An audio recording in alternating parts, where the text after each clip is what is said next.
Welcome to Mental Health Monday. My name is Mick Coyle. Coming up on the programme this week, we intervened last year with around 1,500 people and pulled them back from the edge, as it were, and helped them avoid that outcome of being in that severe mental crisis.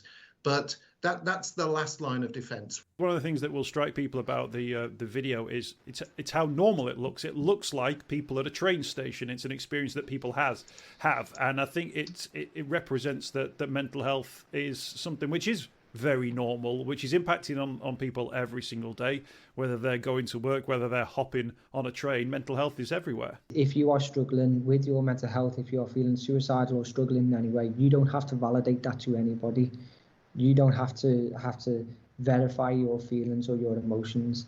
We will believe you, we stand by you, and we will help you find the help and support. And I'll be reminding you how you can make connections with mental health organisations within your community. It's Mental Health Monday. Hey everyone, hope you're well. Welcome to the podcast. Welcome to Mental Health Monday. My name is Mick Coyle. Going to do things just a wee bit differently this week, just based on some circumstances around the show, which I'll very quickly explain. So where we're at, first and foremost, a conversation, and a really important conversation with your friend of mine, Jake Mills from Chasing the Stigma, teaming up with Network Rail for this brand new national advertising campaign, alerting the nation to the fact that there is always hope. So you'll have that conversation first in part one of this week's show. Now, part two is actually going to be available tomorrow. Now, if you listen to this way down the line, don't worry about it. If you listen on the day that it comes out, i.e. the 22nd of March, tomorrow in the feed, we'll drop in part two, Section B, if you like, of the Mental Health Monday podcast for this week.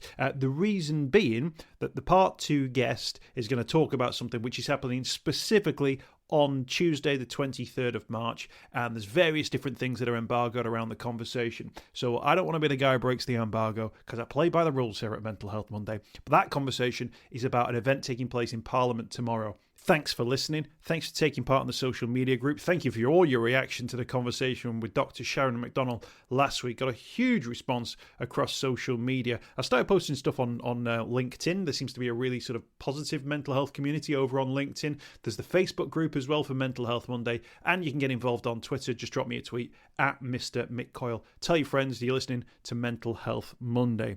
Network Rail, huge organisation, essentially oversee the infrastructure of rail across the UK, and they always partner with a charity organisation, because often the rail network can be a real front line when it comes to people who are entering a suicidal crisis. With that in mind, I had a conversation with Alan Spence, who is Network Rail's Head of Passenger and Public Safety, alongside Jake Mills from Chasing the Stigma. Now, we followed Jake's story from day one here at Mental Health Monday in terms of the Hub of Hope and the work that he's done. Network Rail have seized upon the work of the Hub of Hope and are basically championing that service through a new national advertising campaign under the slug, There is Always Hope. So it was great to get the both of them on together. First and foremost, Alan explained why it is that Network Rail are so keen to promote this service.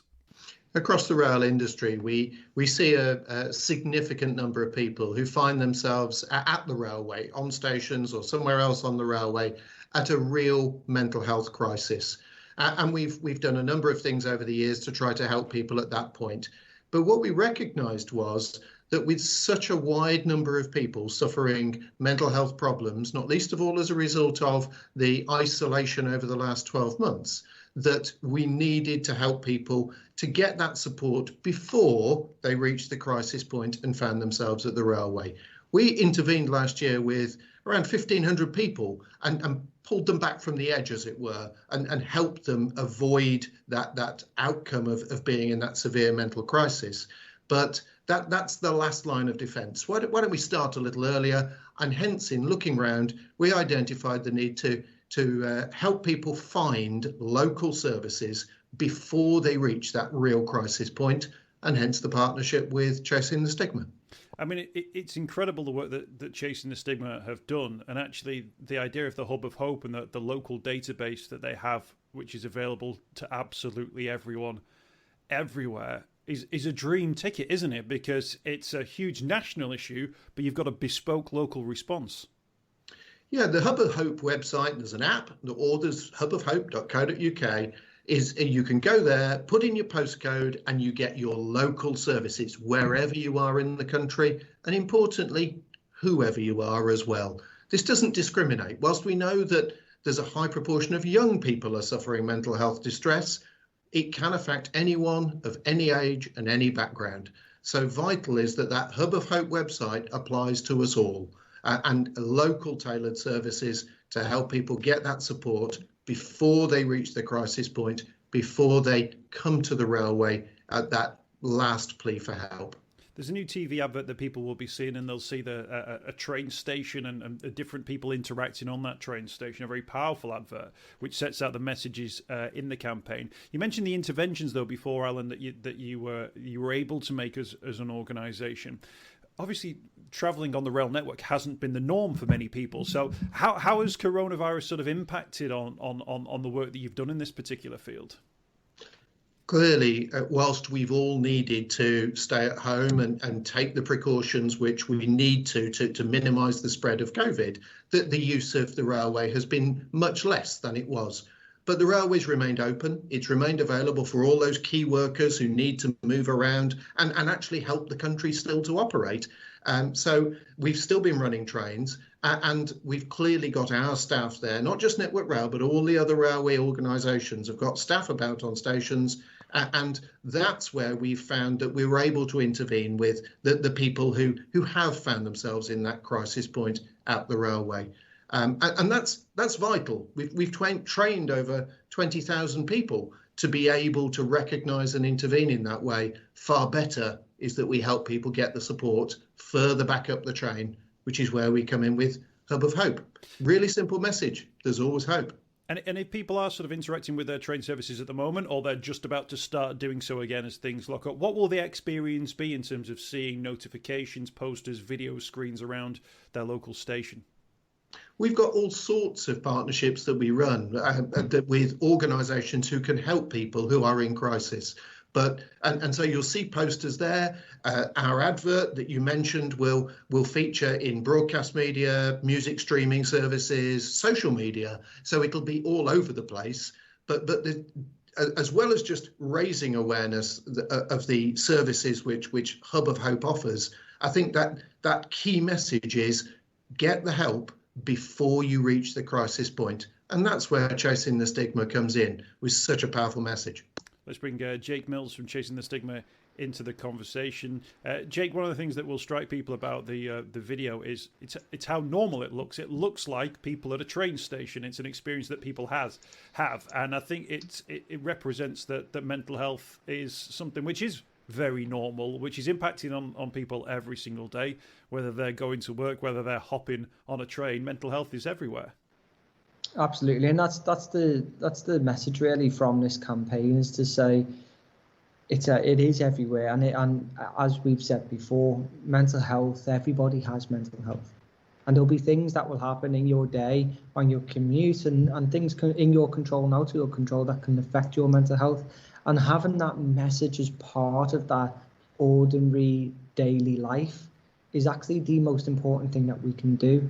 And as Alan said, by getting this message out there, not only through train stations, but through other platforms as well, with this advert and on music streaming, we're getting this across to people and beyond their normal life, their normal day. Getting that message when you in places where you wouldn't necessarily expect to see a mental health message is really, really important, because you're getting people then. And getting that message of hope, getting that message of help to them, so that they can take that, they can remember that. And if a time comes when they or somebody else needs that help and support, they've got that knowledge already. And that's what we're saying to everybody. Just have the Hub of Hope, download it. I hope you never have to use it. I hope it never comes around to you or somebody you know having to use it. But if you did, you've got the tools to find that help and support. And the app is available. There's also a website, hubofhope.co.uk. The stats from a recent survey on this one, Jake, bear out the fact that this has been a very difficult year for a lot of people. 2/3 of 18 to 24-year-olds experiencing negative mental health. Around half of adults as well. Anxiety, loneliness, depression. These are the things that we've come back to time and time again. they're not going away anytime soon, and it would be remiss of anyone to suggest that they'll disappear, as if we're going to be vaccinated against them when coronavirus sort of becomes less on the agenda. Exactly. We're going to see new issues crop up, new barriers. Going back to normal life or whatever that is, it's going to be hard when we've lived 12 months being told don't see anyone, don't touch anyone, don't speak to anyone, don't be around anyone, don't travel, don't go to work, stay at home. To come out of that, it's going to bring it a whole new level of anxieties and issues. And that's why this campaign is really important, to be getting that message out there to say, if you're feeling like that, if you're struggling as we come out of this, that's okay, but get help, get support. Don't just think you've got to put up with it, or don't think that you've got to wait until you get worse. Get that help when you need it, and that will help you and prevent you from reaching that crisis point, hopefully. And how important is it that, the work that you've done over many, many years now is recognised by major organisations and senior bodies as well, the likes of Network Rail, who look at your service and say, actually, this is something that is useful to us and actually can work into our own campaigns and the work that we're doing? Yeah, in all honesty, it's an incredibly proud day for me and for my family, because we've taken this and we knew that it was the right thing to do. We knew and we fought against everything to make it possible. And to have it as part of such a big national campaign is, it's a very, very proud moment for us. But we know this is just the beginning. We know this is just the start. We will build the Hub of Hope, and we want people to join us and to help make it bigger and better than what it is. Absolutely, and there is hope, and that's the key message as well. Jake, mental health has been on the agenda this week with the Meghan Markle and the Piers Morgan story. We knew he had a tin ear for dealing with this subject, and had said things in the past which were a classic lesson in how not to talk about mental health. Just goes to show, I think, in terms of the response to what's happened this week, that there is a shift, I think, in mental health. And if anything, if there is a positive to take from the obnoxious comments that were made on national television, it's that people have now found a voice to say, hang on a minute, I don't think we should be talking like this anymore. Yeah, absolutely. I think it's actually a really important week to be talking about this in this campaign. It does show that we've still got a long way to go when things are being broadcast like that. But what I will say is, if you are struggling with your mental health, if you're feeling suicidal or struggling in any way, you don't have to validate that to anybody. You don't have to verify your feelings or your emotions. We will believe you, we stand by you, and we will help you find that help and support. Jake Mills from Chasing the Stigma, Alan Spence from Network Rail, thank you both for your time, and best of luck with the rest of the campaign. Thank you, Nick. Okay, so that's the conversation in part one of this week's podcast with Alan Spence from Network Rail and Jake Mills from Chasing the Stigma. Type in There Is Always Hope, Network Rail online, you get all the information, but you've probably already seen that advert on TV, and I hope that you agree that it's really effective. And I feel dead proud of the fact that, I know Jake and I know the work that he's done, and that message is being spread so far and wide. And of course, it's not just about Chasing the Stigma and the Hub of Hope. The Hub of Hope is essentially a database connecting various different charities up and down the country. And Jake touched on there the idea that will continue to grow. So the wonderful organisations, I know many people who listen to the podcast are part of those organisations, increasing the opportunity to get on board with people and for them to get on board with you. Fingers crossed. I'm saying on board there, nothing to do with it being trains, but just the way it's come out. So absolutely a really positive thing. Dead proud of everything that Jake's achieved so far, and it's great to be continuing to share that story. There is always hope. So I'll do my outro with the usual plugs for various different things when I get to the end of part 2 of the podcast. For now, we'll leave it there, and part 2 will come tomorrow. If you're listening on a podcast at some point in the future, don't worry, just stay tuned. It's going to happen right away.